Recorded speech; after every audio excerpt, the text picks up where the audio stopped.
Good day, everyone. Today's a very warm day in Israel. Baruch Hashem, everything is fine. We hope for the best. We're going to finish the third parak today in Pirkei Avot, the last two Mishnayos. So who are you, Omer? This Mishnah is Rebbe Elazar ben Azariah yet, whom I discussed with you earlier. He was the co-Nasi, the Leo, one of the great Mishnah. Now, he raises the question that we've discussed before, and that is, how do we measure a person? How do we measure greatness? So previously we had a Mishnah that said that kol sheyiroso kodemes lechochmoso, chochmoso miskayemes.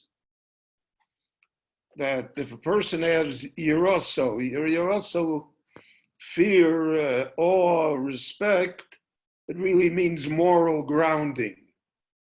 Yiras Shamayim. There's two things we say in davening: Yiras Shamayim and Yiras Chet.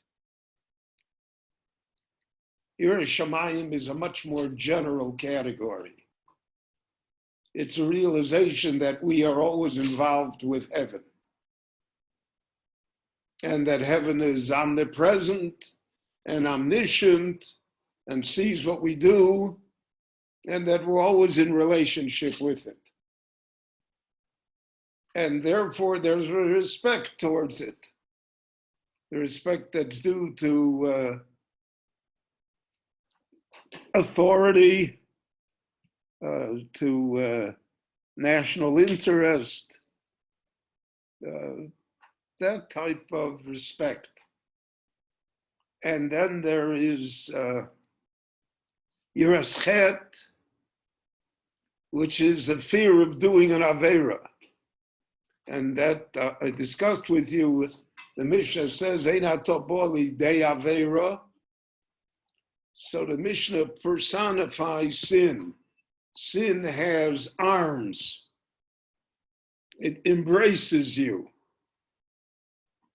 That's the addictive quality of sin, that it takes you around.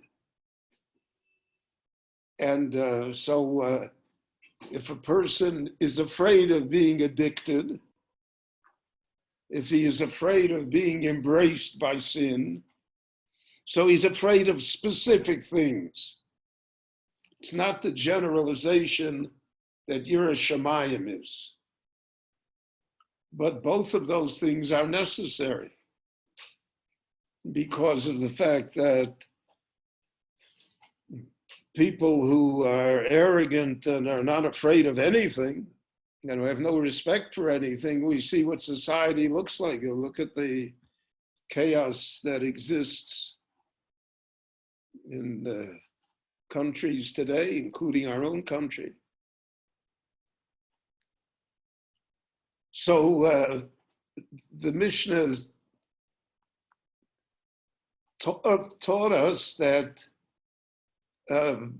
wisdom, knowledge, intelligence, theories, plans, programs, all are subservient to whether or not there's a moral grounding.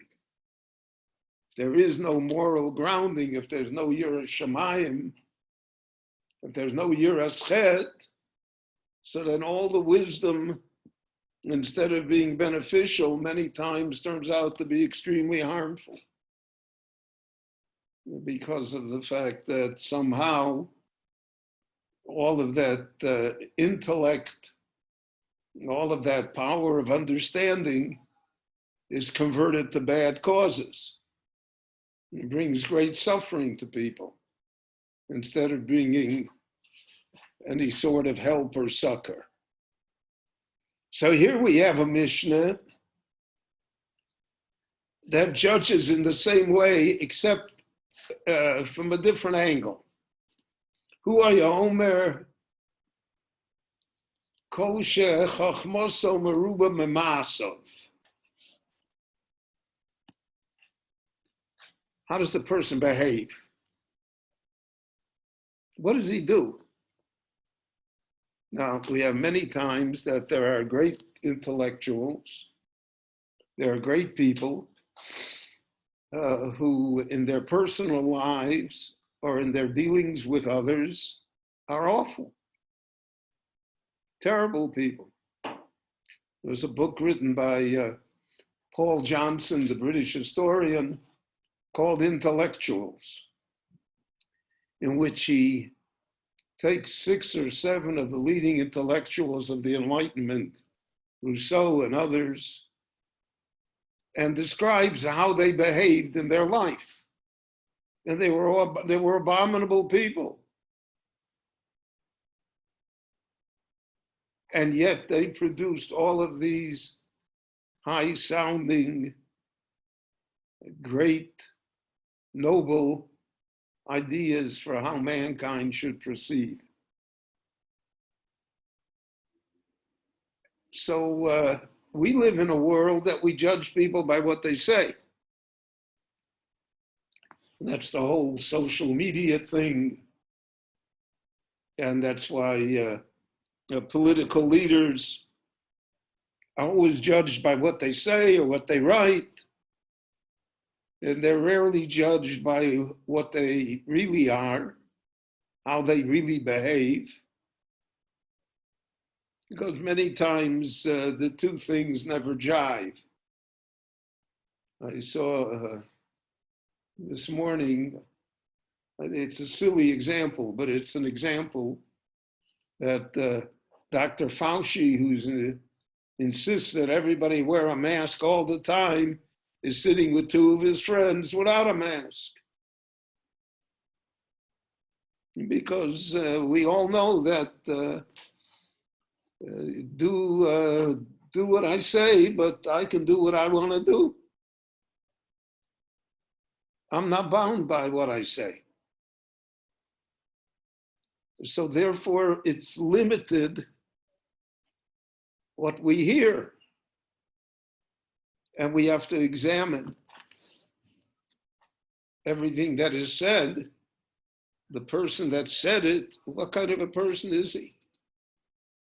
You know, he made a bracha on the Haftorah, Asher Bochar b'Neviim Tovim. God chose good, righteous people to be prophets. Because it's possible, apparently, to be a prophet and not be a good person. Bilam is a good example. There were others. You can be a prophet, but you're not a good person. So then you're not a role model for me. And we're looking for role models. We're looking for people that we could imitate, who through their behavior lends themselves to being the spiritual leaders of the people and the political leaders as well. There was a time in the United States, and I mean, I think that time is gone now. I hope not, but it seems to be. That, for instance, we were taught in first grade that George Washington was an honest person. And that Abraham Lincoln was a very honest person who walked in the snow to give back change to someone that he had charged money for. And those were the legends that were told to us. Today, we're not willing to grant that to our leaders. We're not willing to say that they're good people, that they ever did anything good. That's not the heroic part of that. And therefore, in the United States, they want to remove Washington because he owned slaves, or they want to remove Lincoln because he didn't give full emancipation right away, whatever. But that whole change in attitude is a reflection of the change in society. So when I grew up, we wanted to think that these were all good people. Well, in our world, where everything is transparent and every flaw is meant to be emphasized, so it's hard to find a good person. And even when there is a good person, not really. So there are no heroes. There's nobody that we can teach our children about. You know, people criticize books published basically for the Haredi public, but generally speaking, so I have an evolution in this, an evolvement. When I first started to write regarding Jewish history, so I naturally realized that there are no perfect people. And I thought, therefore, that if I write about so-and-so, who was a great man and who did great things, but he had this and this imperfection, I should include the imperfections as well. And I really thought that that was the honest way to do it. That was, so that would give a full picture of that person. I had an editor and a publisher that disagreed with me. And they said, that's not our job. Our public, when they buy a book and when they want to read a book, they're interested for inspiration. They're interested to have a more positive sense. So we're not telling you to falsify history. We're not telling you to say what did not happen. But we don't have to say everything that we know about everybody in order for the book to be honest. And I resisted that for a long time, but I've come around to that by now. Not because of the pressure of the publishers, but because I understand that the purpose is to improve people, and therefore not to denigrate them. Now we find, for instance, in Tanakh tells us everything about everybody. We find in the Gemara, the Talmud tells us everything about everybody. That comes to prevent making human beings more than human beings. But on the other hand, we should not make them less than human beings either, because of personal failings. And the personal failing can be a very minor one.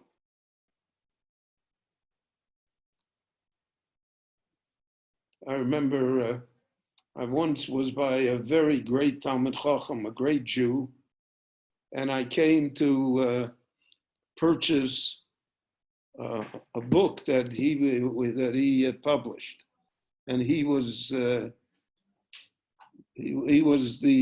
person that you had to buy the book from. And I went to the shelf to take out the book, and he was annoyed that I did it because he said, no, you're going to mix up the books. I have to do it. And I felt an instant, I had a flash, it's not nice, customer's always right. And then I thought it over and I thought, no, he's right. I'm a guest in his house. It's not my job to mess around with his bookcase. But for an instant, he was less than a great man by me. And I realized how dangerous that is. So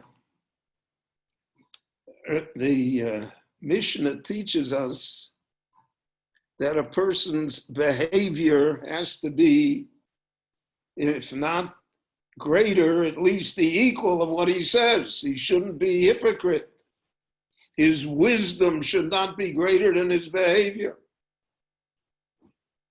So you have people that are, mental health specialists, and they themselves aren't necessarily all there.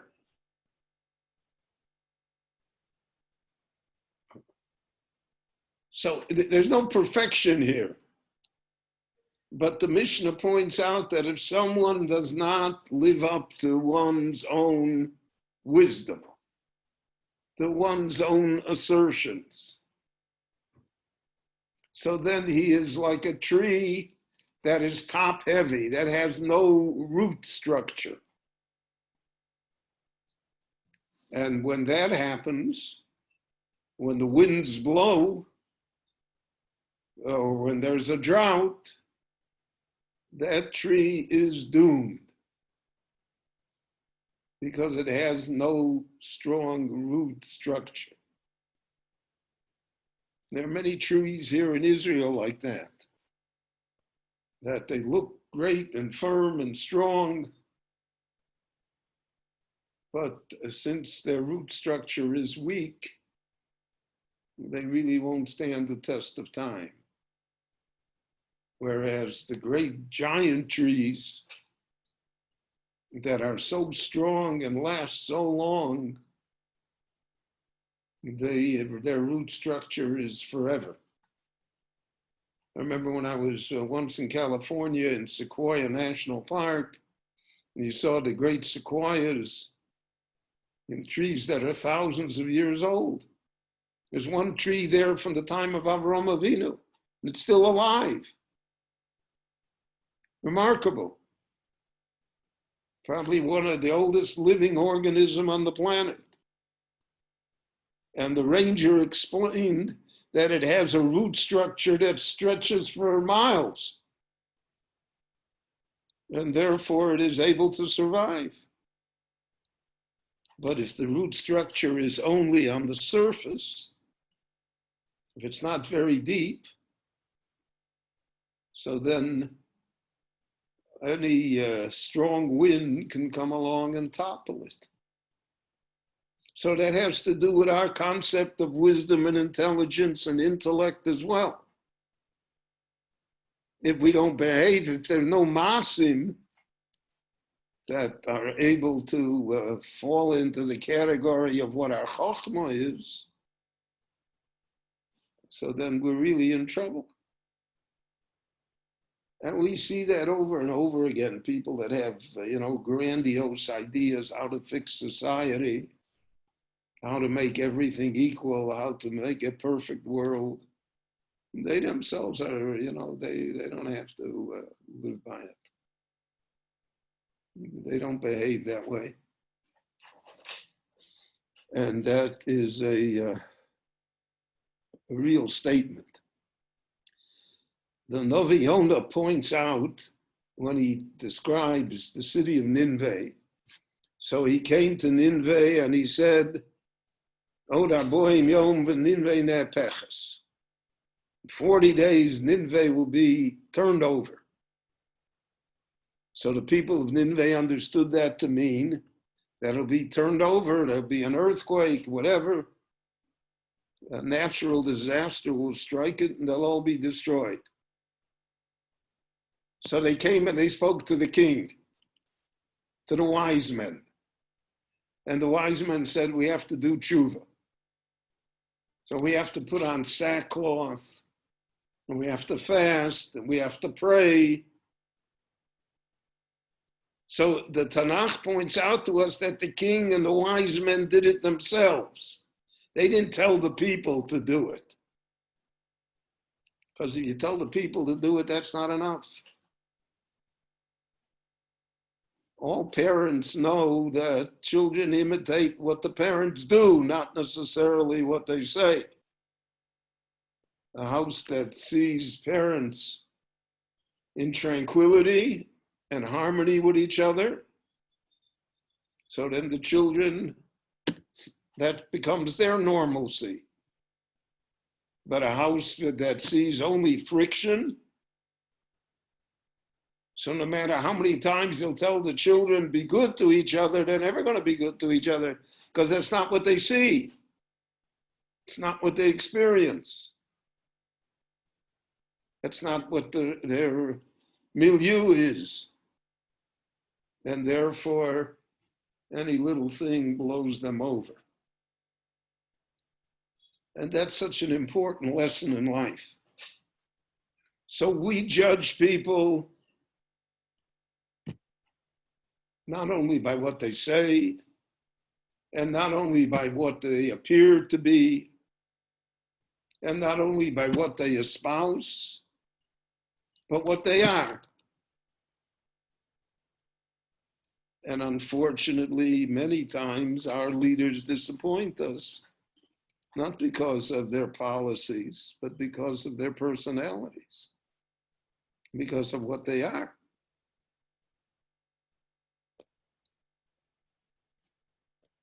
The greatness of everybody that appears in Tanakh is how the Tanakh describes the person. How did they behave?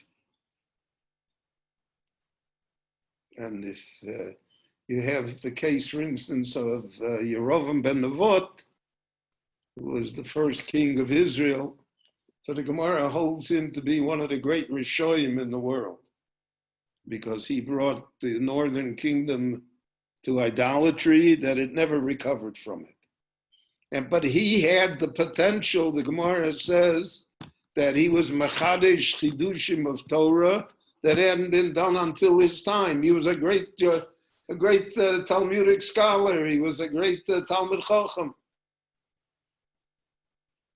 And not only that, he had the connection to heaven. The Gemara says that he has a dream, and in the dream, heaven tells him, if you do tshuva, then ani v'ato ben yishai netayel bagon. You will come kaviyochel with me, meaning with heaven, and David HaMelech, we're going to walk together in Gan Eden. That's a pretty good offer. So he said, Mi barosh, who will go first, David or me? So heaven answered him, David goes first. He said, that's the case, I don't want it. So that's a description of the inner person, of the ego, the hubris of the person. So what good does it do that he's such a scholar? Because when the wind blew, he came and he became an idolater. When it paid for him.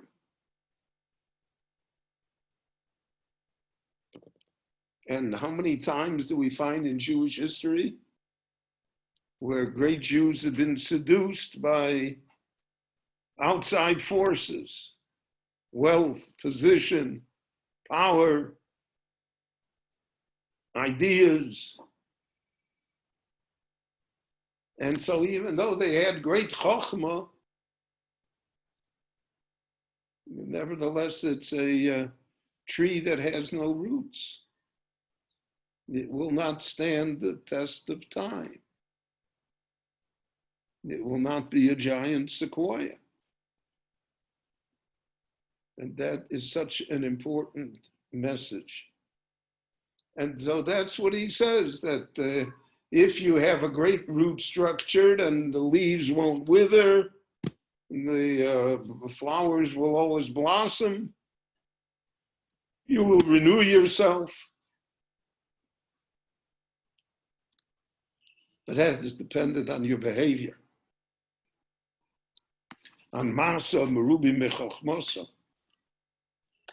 that what you do is greater than your intellect and what you think. There also is an idea here, a very simple idea, and that is many times we think we're smarter than heaven. We think we figured it out better. For thousands of years, there have existed within the Jewish people who wanted to make Judaism more attractive. And the whole basis of much of what we see today is based on that. We want to be more inclusive. We want it to be nicer. We want it to be more beautiful. So we have a brisa in Kodshim that says, we say it in the Korbanos every morning, Loma ein ma'arvim bo dvash. Why don't we put honey on the altar? If we did so, the Gemara says, Ein odam yomo lamo bnei reicha.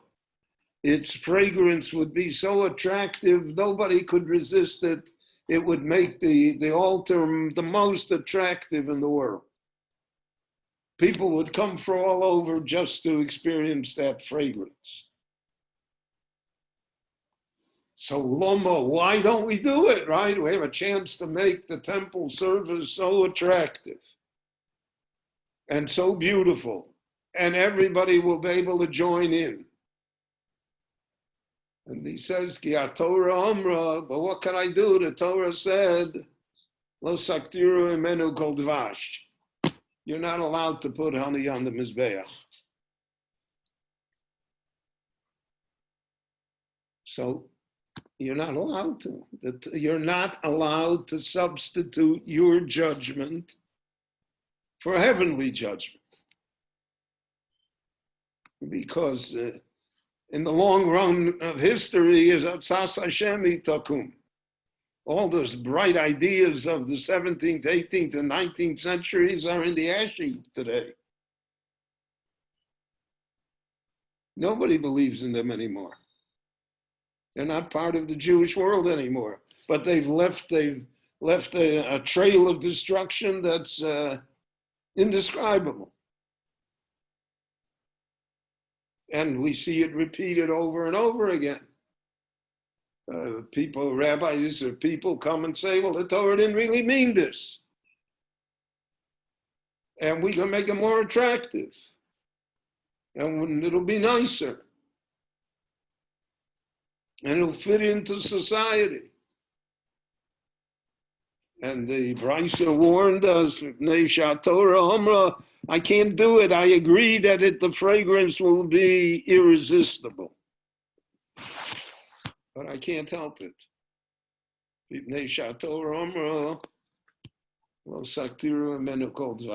Don't put honey on the Mizbeach.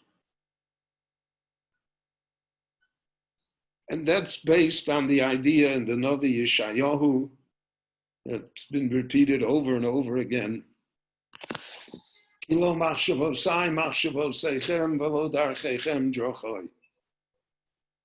say it in the Haftorah for Mincha and Tisha B'Av. It's the Haftorah that we always read on a tiny tzibur. Tisha B'Av has two Haftorahs. In the morning we read from Yirmiyahu or Sof HaSifim, and from Mincha from Yeshayahu. But the Yeshayahu said, Lo darchechem drochoi. It's not, you can't compare, right? I'm not like you. So if I tell you something and you don't understand it, I'm sorry, but that's when I'm telling it to you for your benefit. And it's interesting that in life, you go to experts in any field, medicine, law, finance, etc., and they give you expert advice. And most of the time, you don't ask them, explain to me how this medicine works. They give you the prescription. You take it to the druggist, you fill it, you eat it. You don't stop to ask, maybe we could make a better, that's not how human beings work. When it comes to, however, our faith and our observance, then we're smarter. Then we say, well, they really didn't mean it, and it could be something else, and has to be adjusted, etc., etc. Very dangerous. Very, very dangerous. And again, over the long period of Jewish history, you don't have to go back far, just go back the last 100 years, 150 years. Look at it. The Navi says, Ru darcheichem bagoy. Take a look at what happened. Look at your path in the valley. Look where you went. Look what happened to you. Did reform really settle anything? Did it improve you? You're taking out the Yikum Purkans, make it a more meaningful service?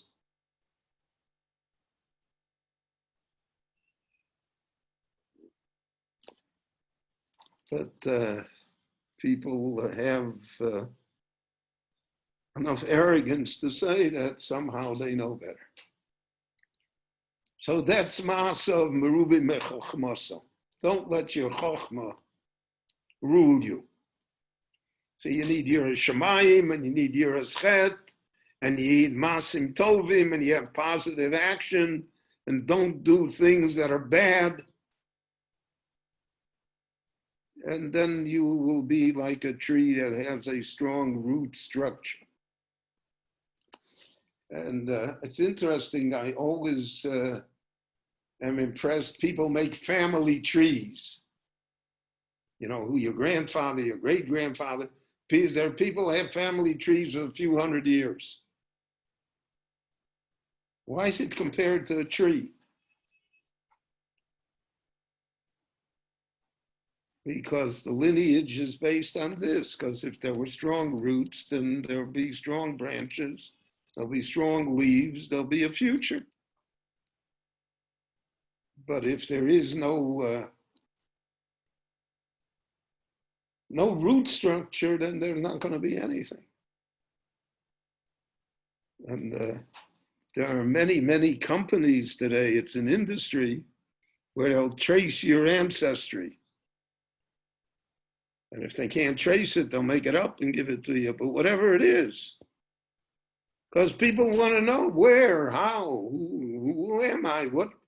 What genetic makeup do I have within me? And that is part of the great root structure that Judaism provides us with. The final Mishnah is a difficult Mishnah.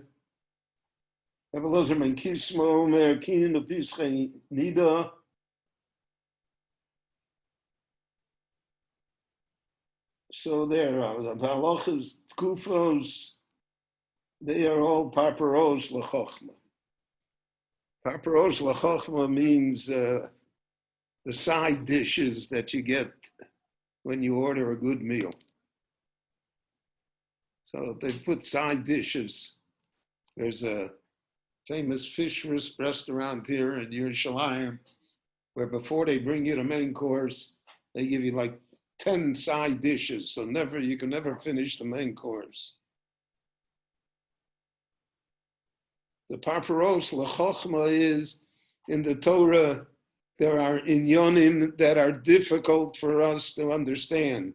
Kinim, the laws of birds from one nest to another nest, and they jump back and forth.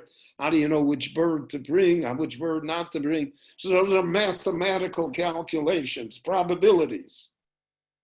Really, it's an advanced form of mathematics that most of the Rishonim want to deal with. There are Mishnayos there that are so difficult. Rabbi Akiva Eiger says on one of the Mishnahs he doesn't know Pshat, which when I saw that, I was greatly strengthened. And other halachas and tkufos and mazolos, astronomy, knowing how our calendar works and how the stars work and what's doing in space, All of that are parparos lechochma. They're the side dishes that are included in Torah. When you order the main dish, you get that too. And therefore, everything has importance and everything has taste and everything should be valued. And that's why we find that throughout the Torah and certainly throughout the Gemara, that all of the side issues are also addressed. And they also have stature because there's something that we learn from it, and that becomes the wisdom that sustains us and helps build our root structure in a strong and efficient fashion. So we finished the third parak, and I want to thank you all for listening. And we're going to have on Tuesday the Parsha shiur this week, because Wednesday's Erev Tisha B'Av and Thursday's Tisha B'Av. So it'll be on Tuesday, Parsha shiur of Eschanun. And I thank you all for listening, and stay well, and we'll hear good news from each other. Kol Tuv Sela.